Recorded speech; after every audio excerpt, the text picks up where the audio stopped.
Marcus Webb squeezed his mop with the kind of therapeutic aggression usually reserved for stress balls and particularly annoying alarm clocks. 3 years.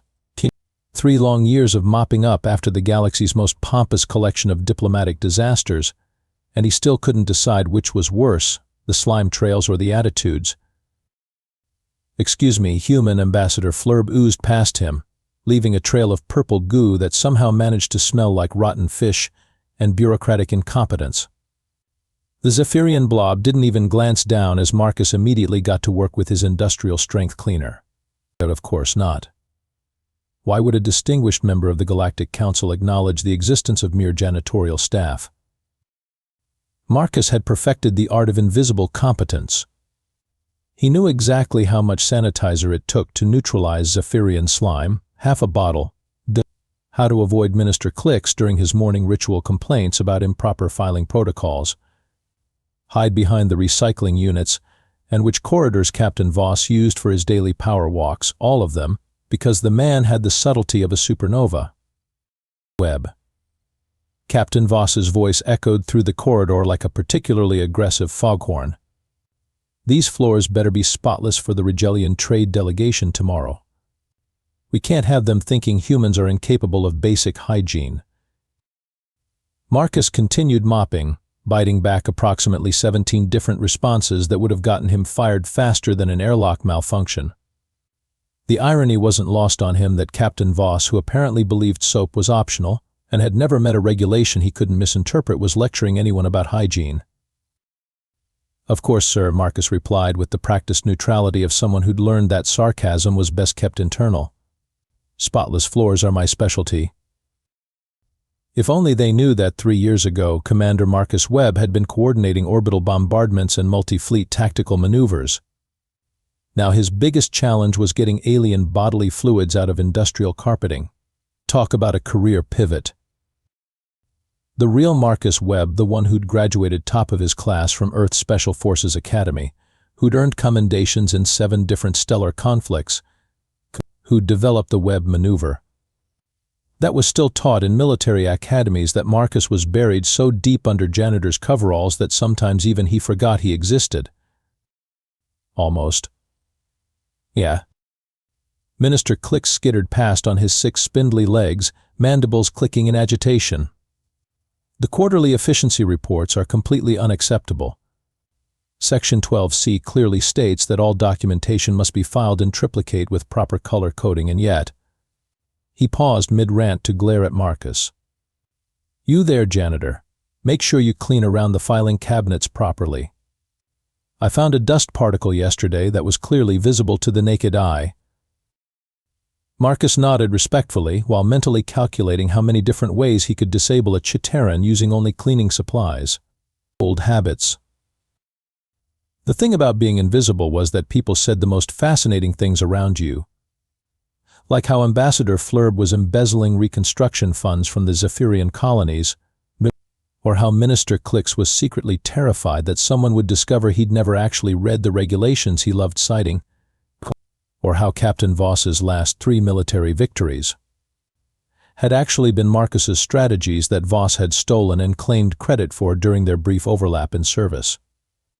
Marcus had files, mental files, very detailed mental files, the kind that could topple governments or at least cause some very awkward dinner conversations at diplomatic functions. He was just contemplating whether Chitaran exoskeletons were vulnerable to industrial floor wax when the station's emergency communication system crackled to life. "Attention all personnel," came the voice of Station Commander Thrix, a generally competent Andorian who was unfortunately cursed with having to manage this particular collection of cosmic egos. "We have received an emergency transmission from the outer perimeter.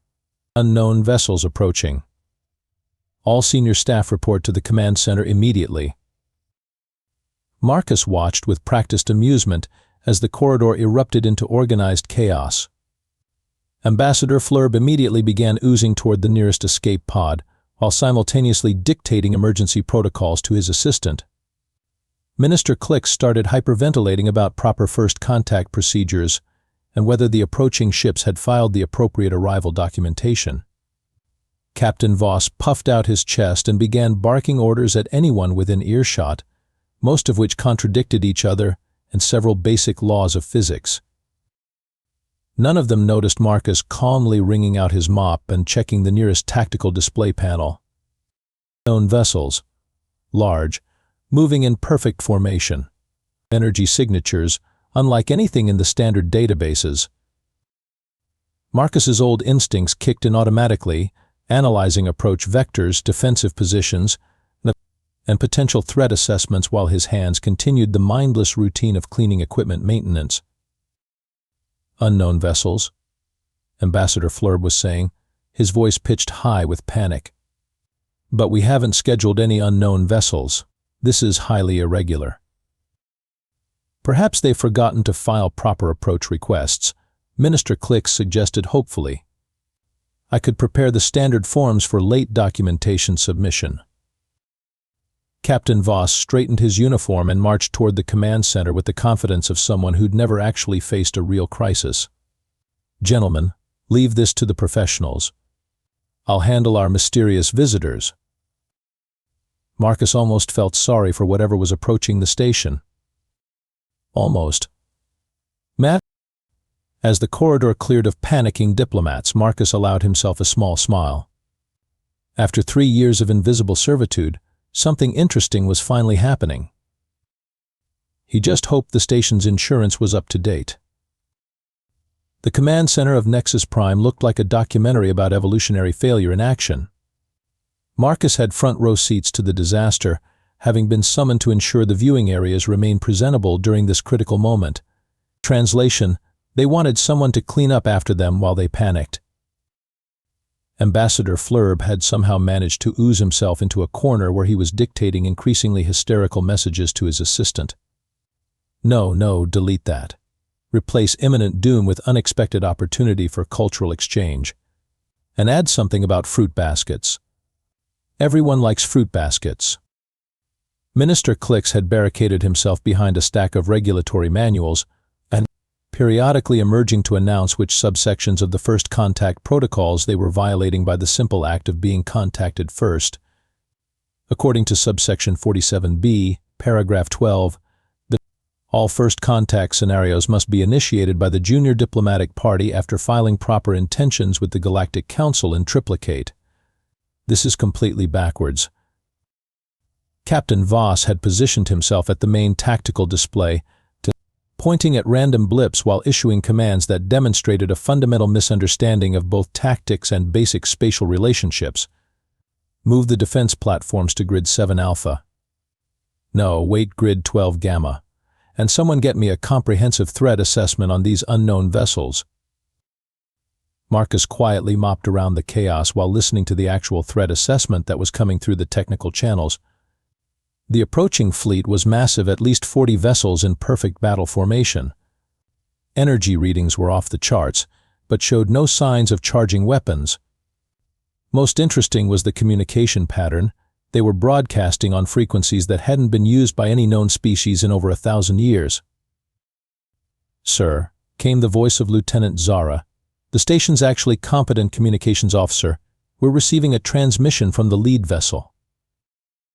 The main screen flickered to life, revealing creatures that made every being in the command center freeze in terror, awe, or in Minister Clix's case, both simultaneously.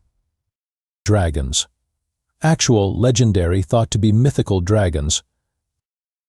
The lead creature was magnificent and terrifying in equal measure scales that seemed to shift between silver and deep blue, eyes like molten gold, and an intelligence that was immediately apparent even through the video transmission.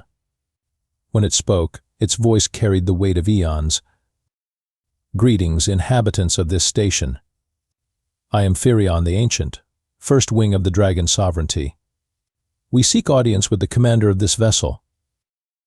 The command center erupted into a flurry of whispered panic and confused pointing. Marcus continued methodically cleaning the floor while mentally cataloging every detail of the Dragon's ship configuration visible in the background of the transmission. The commander. Captain Voss immediately puffed himself up like a territorial bird. That would be me, of course. Captain Voss, head of station security and military operations, He stepped toward the view screen with what he probably thought was an impressive swagger. Fyrion's golden eyes focused on Voss with the kind of attention usually reserved for studying particularly unimpressive insects. After a long moment that made everyone in the room hold their breath, the dragon's expression shifted to something that might have been disappointment mixed with mild disgust. "You are not the commander," Fyrion stated flatly. "We seek the true leader of this vessel." Captain Voss's face cycled through several interesting colors. "I assure you I am the highest-ranking military."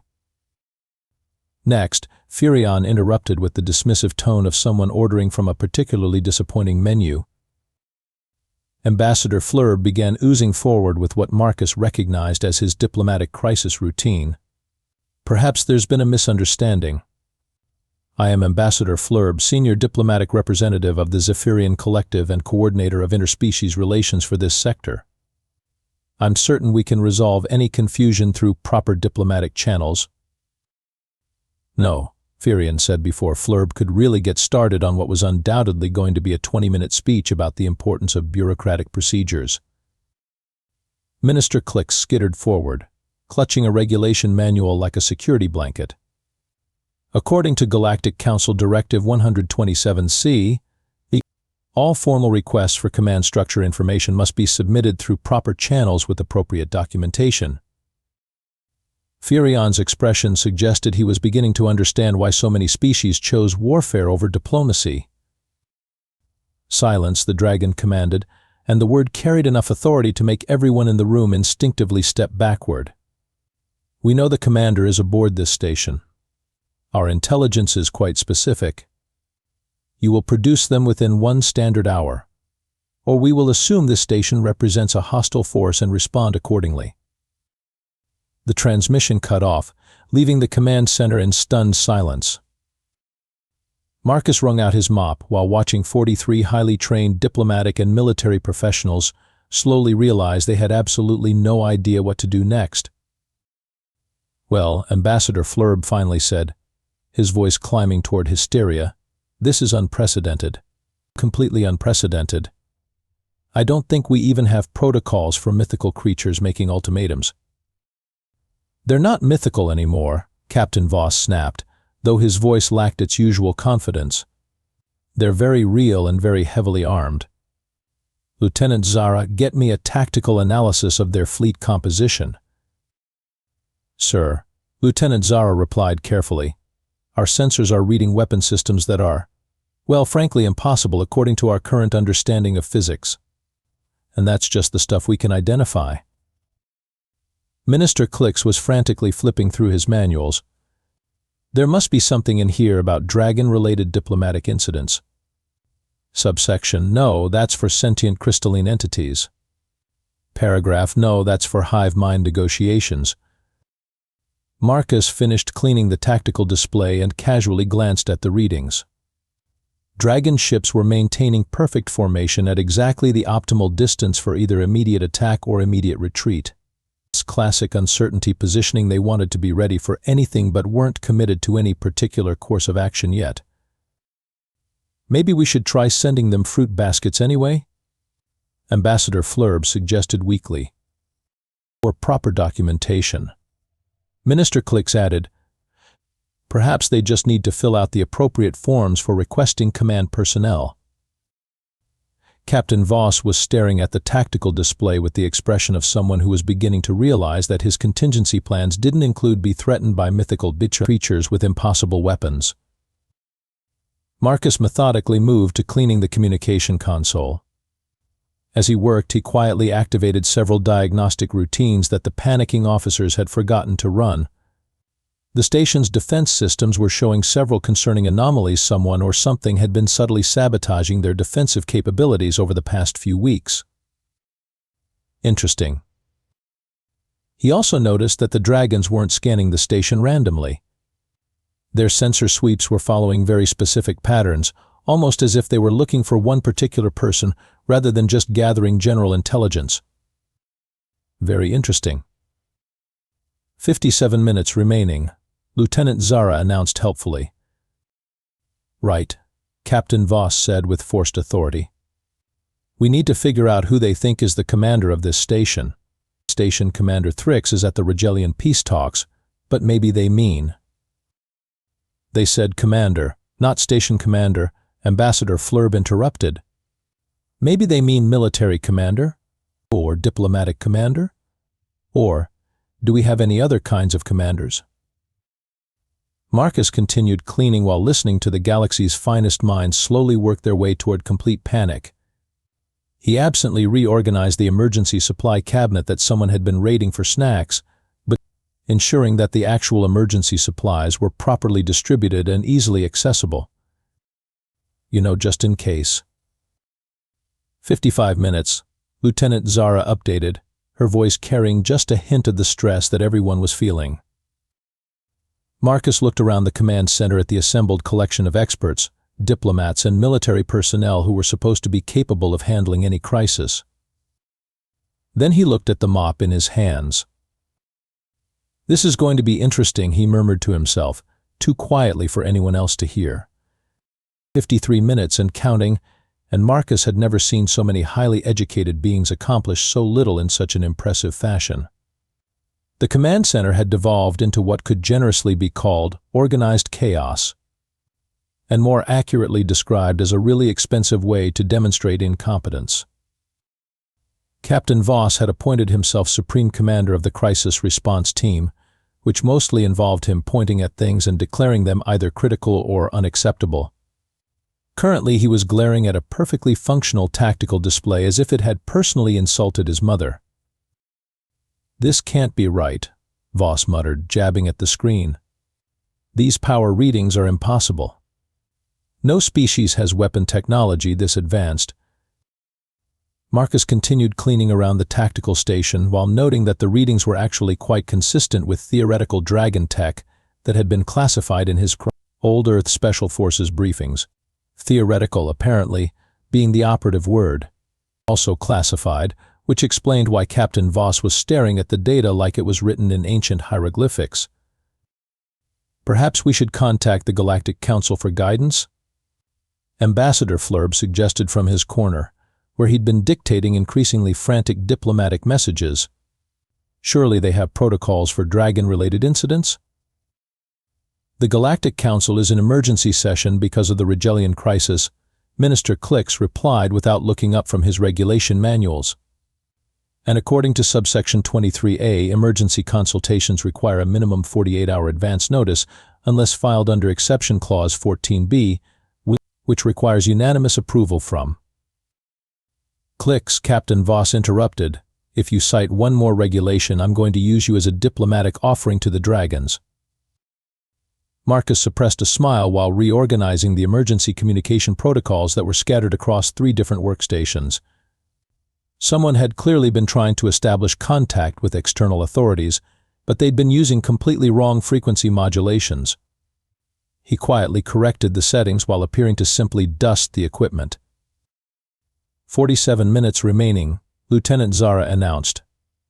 She was the only person in the room who seemed to be maintaining professional composure, probably because she was the only one who understood that panic didn't actually improve tactical situations. "Right," Captain Voss declared, straightening his uniform. "We're overthinking this. They want to speak to the commander, and I'm the senior military officer on the station. Time to show these dragons what real leadership looks like." Marcus paused in his cleaning to watch what was undoubtedly going to be a masterclass in diplomatic failure. Captain Voss positioned himself in front of the main view screen with what he probably thought was an intimidating command presence. In reality, he looked like someone playing dress-up in his father's uniform. "Open a channel to the Dragon Fleet," Voss commanded. The screen flickered to life, revealing Fyrion, the Ancient, in all his terrifying glory. The dragon's golden eyes immediately focused on Captain Voss with the kind of attention that made everyone in the room instinctively hold their breath. "I am Captain Voss," the captain began with forced confidence, senior military commander of this station. "I understand you wish to speak with—" "You are not the commander," Fyrion interrupted, his voice carrying the finality of a closing tomb. "Your presence is irrelevant." Captain Voss's face went through several fascinating color changes. "Now see here, I am the highest ranking." "Next," Fyrion said dismissively, as if ordering from a particularly disappointing takeout menu. The transmission didn't cut off, but the dragon's attention clearly shifted away from Voss, who stood there opening and closing his mouth like a particularly confused fish. Ambassador Fleur began oozing forward with desperate enthusiasm. "Honored Fyrion. I am Ambassador Fleur, Senior Diplomatic Representative of the Zephyrian Collective. Perhaps we can resolve this situation through proper diplomatic channels? I'm certain that once we establish appropriate communication protocols and cultural exchange parameters." Fyrion's expression suggested that he was rapidly losing patience with the concept of intelligent life in general. "You speak many words that convey no meaning," the dragon stated flatly. "You are not the commander."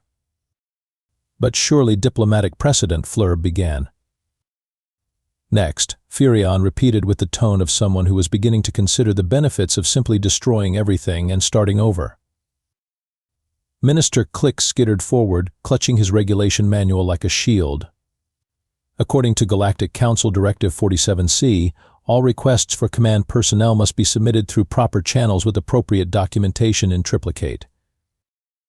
Fyrion's eyes began to glow with what Marcus recognized as barely contained homicidal rage. "Your bureaucratic rituals are meaningless," the dragon snarled.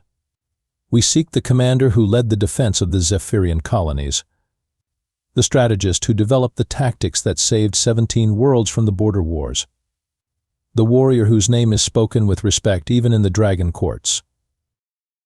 The command center fell silent. Marcus continued methodically cleaning while every person in the room tried to process what they'd just heard. But Captain Voss stammered. The Zephyrian border conflicts were resolved through standard military procedures. There wasn't any one commander responsible for. "Silence," Fyrion commanded, and the word carried enough authority to make the air itself seem to vibrate. "We know Commander Webb is aboard this station. Our intelligence networks are quite comprehensive. You will produce them within 37 minutes. Or we will assume you are harboring them against their will and respond with appropriate force." Marcus's mop hit the floor. 23 pairs of eyes turned to stare at him as he slowly bent to pick up his cleaning equipment. The silence in the command center was so complete that the soft hum of the life support system sounded like a freight train. "Webb?" Captain Voss said slowly, his voice climbing toward hysteria. "The janitor. You think the janitor is some kind of legendary military commander?" Fyrion's attention shifted to where Marcus was standing, mop in hand, wearing coveralls that had seen better decades. The dragon's golden eyes studied him with the intensity of someone solving a particularly complex puzzle. "Interesting," Fyrion murmured. "Very interesting indeed." The transmission cut off, leaving the command center in stunned silence. Marcus looked around at the assembled collection of diplomats and military personnel who were all staring at him with expressions ranging from confusion to dawning horror. "Well," he said conversationally, "this is awkward." Minister Clix's mandibles were clicking so rapidly they sounded like a broken typewriter. But you're the janitor. You mop floors. You clean recycling units. You can't be a legendary military commander." "Technically," Marcus replied, straightening up and setting his mop aside, "I mop floors and clean recycling units. Let's not undersell my diverse skill set." Ambassador Fleur was making a sound like a deflating balloon with a speech impediment. "But this is impossible. You've been, the cleaning supplies." Captain Voss was staring at Marcus with the expression of someone whose entire worldview was quietly collapsing. The Zephyrian border conflicts, those were military classified operations. No one outside command structure even knows the details of. 35 minutes remaining, Lieutenant Zara announced helpfully. Marcus looked around the room one more time, taking in the faces of people who had spent 3 years treating him like sentient furniture. "You know what?" he said with a sigh. I really liked being invisible."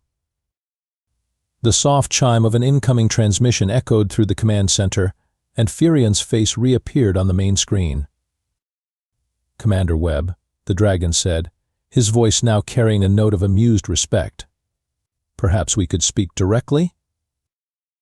Marcus looked at the mop in his hands, then at the collection of supposedly superior beings who were all staring at him in various states of shock and panic. "Yeah," he said finally. "I suppose we should." Marcus set his mop aside with the deliberate care of someone performing a ritual. 3 years of invisible competence were about to become very, very visible, and he wasn't entirely sure how he felt about that.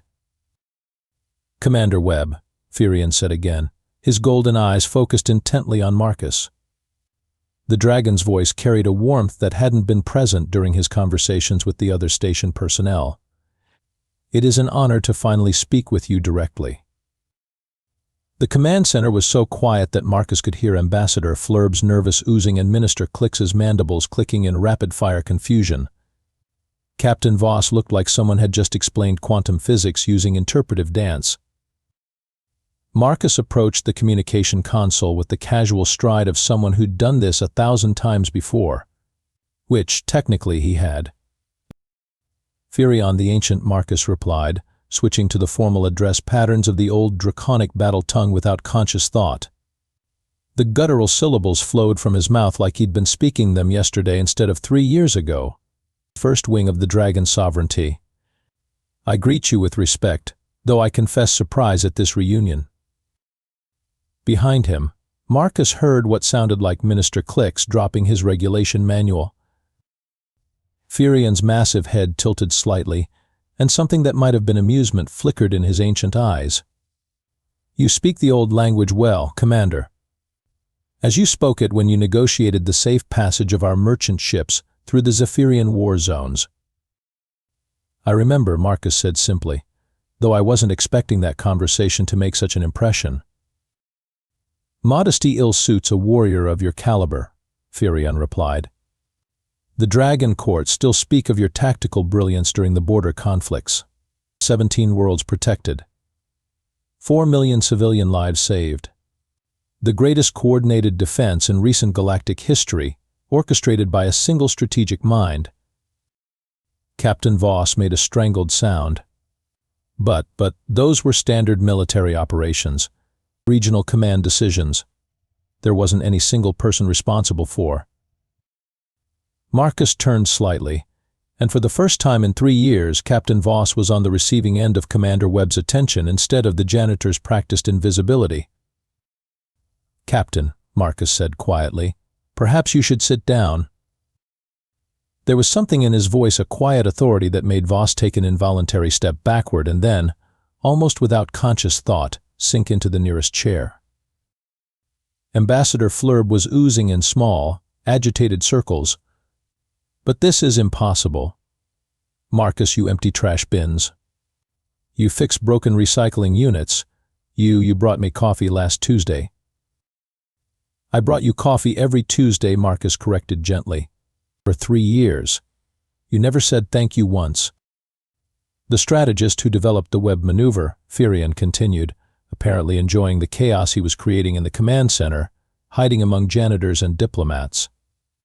"Were you perhaps conducting reconnaissance on Galactic Council operations?" Marcus shook his head. "Nothing so dramatic. I was taking a break from command responsibilities." "A break?" Minister Clix squeaked. "For 3 years? While mopping floors." "It's surprisingly therapeutic," Marcus replied. "Very little moral ambiguity in cleaning supplies. Dirt is dirty. Clean is clean. Simple." Fyrion's expression shifted to something that looked almost like sympathy. The Kepler station incident. The command center fell silent again. Marcus could feel everyone's attention focusing on him with uncomfortable intensity. "You know about that," Marcus said. It wasn't a question. "Dragon intelligence networks are quite comprehensive," Fyrion replied. "An entire battle group lost because of faulty intelligence. A military command structure more interested in covering up mistakes than learning from them. A commander who took responsibility for failures that were not his own. Someone had to, Marcus said simply. And so you disappeared, Fyrion continued. One of the finest tactical minds in known space, relegated to maintaining sanitation systems and serving coffee to beings who couldn't appreciate your worth. Captain Voss was staring at Marcus with the expression of someone whose universe had just been turned inside out. But the Webb maneuver, that's taught at the academy. That's legendary strategy work. You're telling me our janitor developed one of the most important tactical innovations of the last decade? Our former janitor, Marcus corrected. I think my resignation from custodial services is implied by current circumstances. Lieutenant Zara, who had been quietly listening to this exchange while monitoring the Dragon fleet, suddenly spoke up. Sir? Commander Webb? The Dragon ships are powering down their weapon systems. Of course they are, Marcus replied without looking away from Fyrion. This was never about combat. This was about finding me. The question is why? Fyrion's expression grew serious. Because we need you, Commander. The galaxy needs you. I'm retired, Marcus said firmly. Permanently retired. I mop floors now. Or mopped floors. Past tense mopping aside, I'm not interested in getting back into the strategy business. The void swarm has returned, Fyrion said quietly. The temperature in the command center seemed to drop several degrees. Marcus felt his old instincts kick in automatically threat assessment, tactical implications, resource evaluation. 3 years of forced retirement evaporated in an instant. That's impossible, he said. The void swarm was destroyed 2 centuries ago. The combined fleet action at Zirion Prime eliminated the entire collective. We thought so as well, Fyrion replied. We were wrong. 3 days ago, the Outer Rim colonies in the Antares sector went silent. 2 days ago, an entire star system simply ceased to exist. Yesterday, we intercepted a transmission from a dying ship whose crew was screaming about darkness that devours light itself. Marcus was quiet for a long moment, his mind automatically running through defensive scenarios and resource allocations. Behind him, he could hear the soft murmur of diplomatic panic as the assembled station personnel tried to process the implications of an ancient enemy returning from extinction. Even if that's true, Marcus said finally, I'm not the person you need. I've been out of active service for 3 years. My security clearances are revoked. My command authority is non-existent. I'm nobody. You are the commander who held off 17 simultaneous planetary invasions with a fleet 1/10 the size of the attacking force, Fyrion replied. You are the strategist who convinced 3 traditionally hostile species to coordinate their defense efforts for the first time in galactic history. You are the warrior who saved 4 million lives while the rest of the military command was arguing about jurisdiction and protocol. Fyrion paused, his golden eyes boring into Marcus with uncomfortable intensity. You are exactly the person we need, the dragon continued. And unless I'm mistaken, you've already begun calculating how to coordinate a multi-species defense against an enemy that conventional tactics cannot defeat. Marcus stared at the view screen for a moment, then glanced around the command center at the collection of beings who had spent 3 years dismissing him as irrelevant. Yeah, he admitted reluctantly, I have. The transformation wasn't sudden, it was more like watching someone remember who they used to be. Marcus straightened slightly, his casual posture shifting into something that suggested controlled readiness. When he spoke again, his voice carried an authority that made everyone in the command center instinctively pay attention. Lieutenant Zara, Marcus said without turning around, I need a complete tactical analysis of our current defensive capabilities. Include all station systems, docked vessels, and available personnel. Sir, Lieutenant Zara replied immediately, her fingers flying over her console with the efficiency of someone who'd been waiting 3 years for someone to give her competent orders. Ambassador Flurb, Marcus continued, contact the Zephyrian Collective and request immediate emergency session protocols with the Galactic Council. We're going to need resources and coordination on a scale that hasn't been attempted since the Crystalline Wars. Ambassador Flurb made a sound like a confused balloon, but began oozing toward his communication station with new purpose. Minister Clicks, I need you to research every regulation and legal precedent for emergency military cooperation between Council species. Find me the fastest way to cut through bureaucratic delays when the survival of multiple civilizations is at stake. Minister Clicks clutched his regulation manual and scurried toward his workstation, mandibles clicking with what might have been excitement at finally having a useful purpose. Captain Voss was still sitting in his chair, staring at Marcus with the expression of someone watching their entire worldview undergo rapid reconstruction. "Captain," Marcus said, finally turning to face him directly. "You're relieved of crisis management duties." "But I'm the senior military," Voss began. "You're a competent security officer who's been placed in a position that exceeds your tactical experience," Marcus interrupted, not unkindly. "There's no shame in that. I need you to coordinate station security and ensure that our internal systems remain secure while we prepare for potential external threats." Voss opened his mouth to argue, then seemed to realize that protesting would require him to claim expertise in defending against an enemy that could destroy star systems. He closed his mouth and nodded. "Yes, sir," he said quietly. Marcus turned back to the view screen where Fyrion was watching these developments with obvious approval. "All right," Marcus said. "Let's talk about the Void Swarm. What exactly are we dealing with?" "An enemy that consumes both matter and energy," Fyrion replied. "They don't conquer worlds, they devour them completely, leaving behind regions of space where nothing can exist.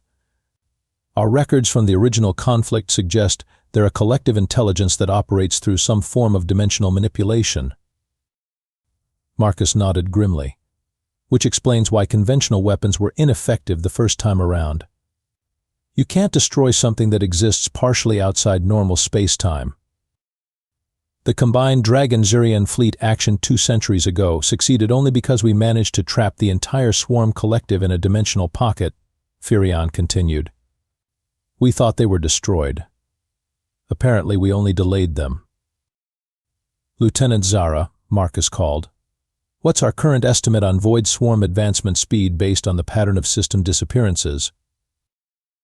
"Based on the interval between attacks and the distances involved," Zara replied, consulting her rapidly updating displays, "they're moving through space faster than any known propulsion technology should allow.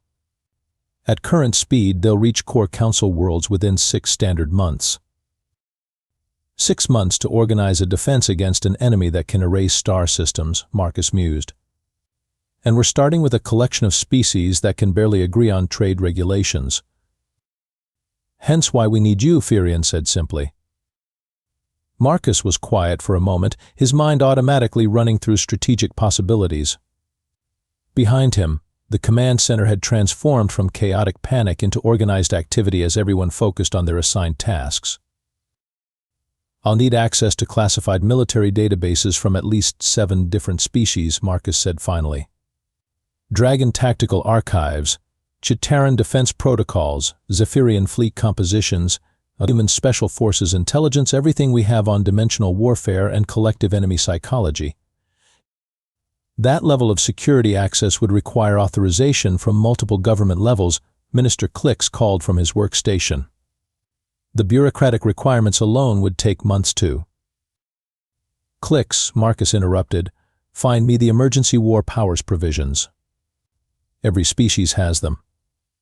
I guarantee there are legal frameworks for bypassing normal authorization when facing extinction-level threats." "On it," Clicks replied, his mandibles clicking with the focused intensity of someone who'd finally found a regulation hunt worthy of his skills. "Ambassador Flurb," Marcus continued, "I need you to contact every Council species and explain that we're requesting immediate military cooperation to face a threat that could destroy all of them. Emphasize that this isn't about politics or territory, it's about surviving the next 6 months." "But what if they don't believe the threat is real?" Flurb asked, his usual diplomatic uncertainty creeping into his voice. Then they'll discover exactly how real it is when the void swarm reaches their home systems, Marcus replied flatly. But most governments have military analysts who understand existential threats. Present the evidence, request immediate consultation, and let them reach their own conclusions. Marcus turned back to Fyrion. I'm going to need to coordinate with Dragon Military Command directly.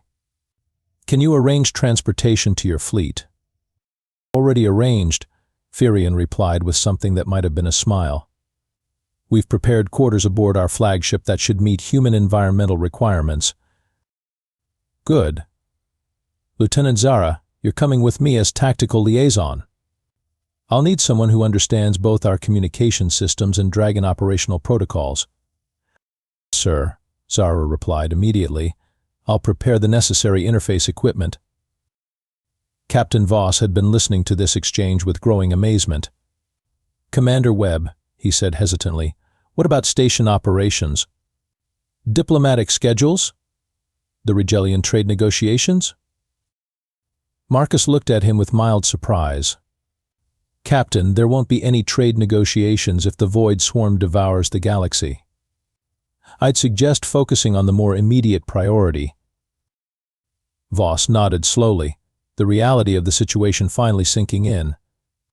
Yes, sir. I'll coordinate with Station Command and prepare for whatever you need.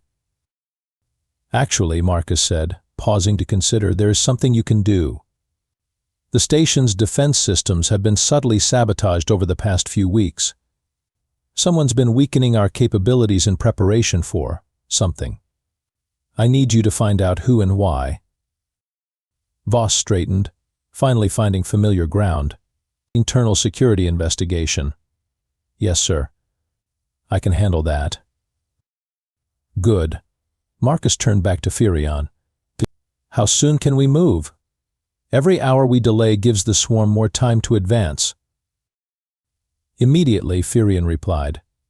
Our shuttle bay is prepared to receive you. Marcus looked around the command center one final time, taking in the faces of beings who had spent 3 years seeing him as invisible. Ambassador Flurb was dictating emergency diplomatic messages with unprecedented urgency. Minister Clix was buried in regulation manuals, searching for legal precedents with the fervor of someone who'd found his true calling. Lieutenant Zara was efficiently coordinating data transfers and communication protocols. Even Captain Voss was approaching his security console with renewed purpose. You know, Marcus said conversationally, I think this might actually work. Your confidence is encouraging, Fyrion replied, considering the alternative is galactic extinction. Marcus shouldered the tactical bag that Lieutenant Zara had efficiently packed while he wasn't paying attention, then paused to look at his abandoned mop and bucket. 3 years, he murmured. Sir? Lieutenant Zara asked. Nothing, Marcus replied, then addressed the room at large.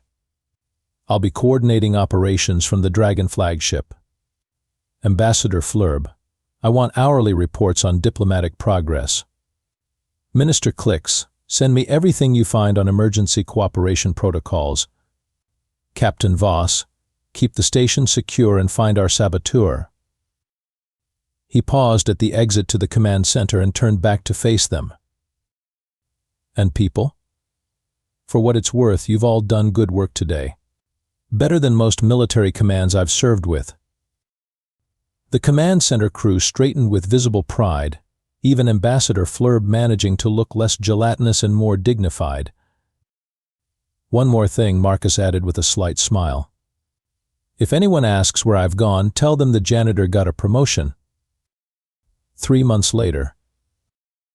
Marcus Webb, officially titled Chief Military Strategist of the Galactic Defense Coalition, and unofficially known as the guy who used to mop our floors, settled into his chair in what had once been a janitor's closet and was now the nerve center of the largest military operation in galactic history. He'd kept the closet as his office partly because it had better lighting than the fancy conference rooms, partly because nobody bothered him there, and mostly because the irony amused him in ways that made the past 3 years feel like elaborate preparation for the galaxy's most unexpected career change. Commander, Lieutenant Zara's voice came through his personal comm system. We're receiving confirmation from the Regelian Defense Fleet. They've successfully implemented the modified Webb maneuver and report complete success in the Outer Rim engagement.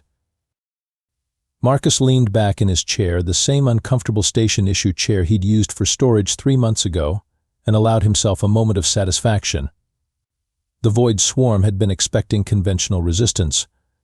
They hadn't been prepared for 17 different species using coordinated dimensional warfare tactics developed by someone who'd spent 3 years thinking about strategy while cleaning up after diplomatic disasters. You. Casualties? Marcus asked. Minimal. The swarm collective in that sector has been completely neutralized with 0 loss of Allied vessels. Good. What's our status on the core system defenses? Dragon-Chitaran joint operations have established defensive perimeters around all major population centers. The Fyrion merchant fleet has been successfully converted to rapid response support vessels.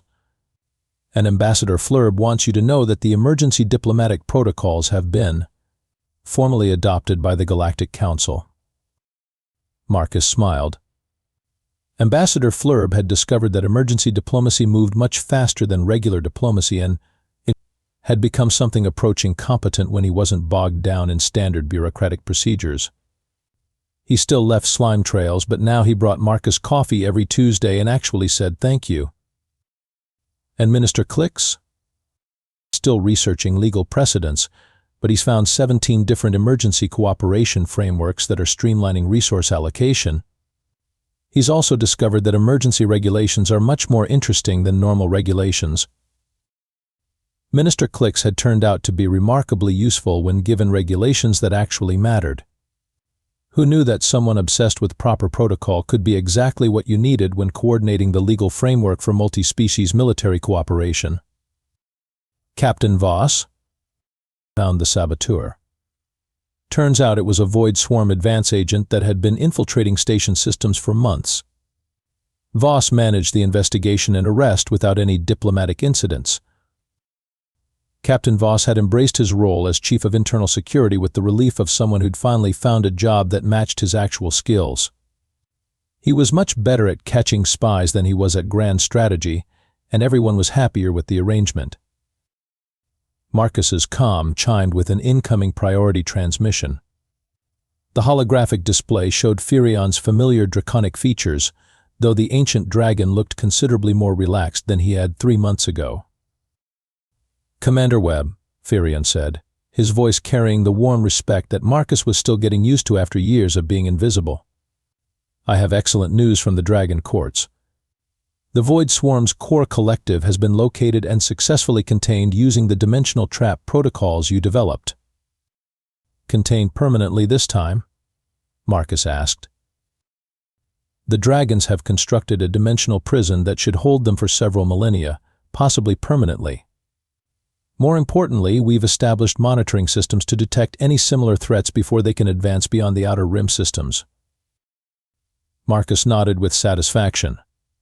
So we're officially no longer facing galactic extinction?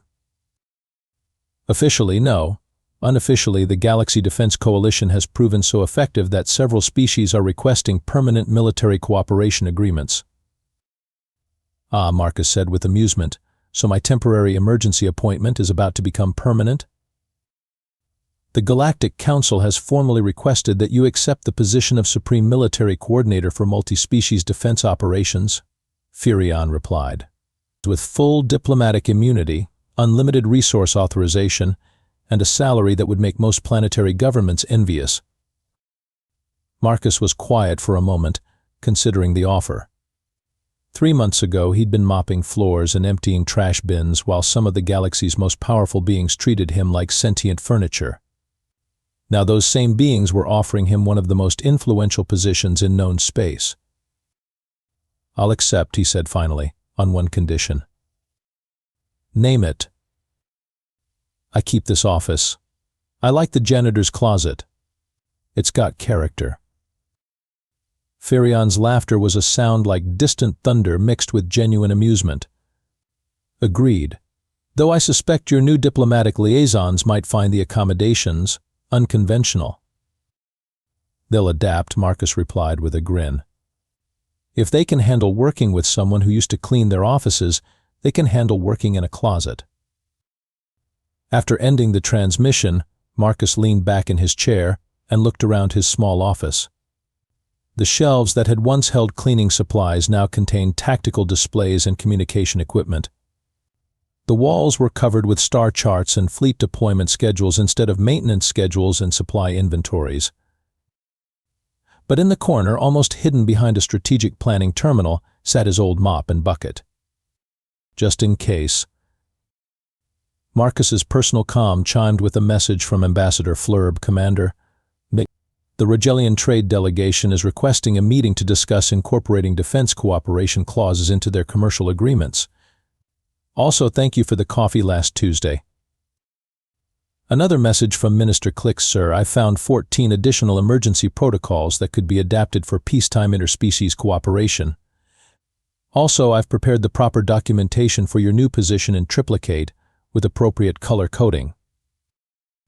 A third message from Captain Voss. Commander, station security reports all clear. No signs of additional infiltration. Also, I wanted to apologize for everything over the past 3 years. You were a good janitor, sir. You're a better commander. Marcus smiled and opened a new communication channel to Lieutenant Zara. Zara, put together a comprehensive report on our defensive successes for the Galactic Council. Include tactical analysis, resource efficiency ratings, and casualty statistics. Make sure to emphasize the importance of multi-species cooperation and coordinated command structure. Yes, sir. Anything else? Yeah, Marcus replied, glancing at his old mop in the corner. Add a note that sometimes the best way to understand a system is to spend some time cleaning up after it. Sir. Never mind, Marcus said with a chuckle. Just mark it down as a strategic recommendation. Don't underestimate your janitors. You never know when they might turn out to be exactly what you need. As he settled back to review the latest fleet deployment reports, Marcus Webb, former floor mopper, the current savior of galactic civilization, reflected that, while saving the galaxy was probably easier than getting alien slime stains out of station carpeting. Both jobs had taught him the same fundamental lesson. The most important work was usually the work that nobody noticed. Until, of course, they did.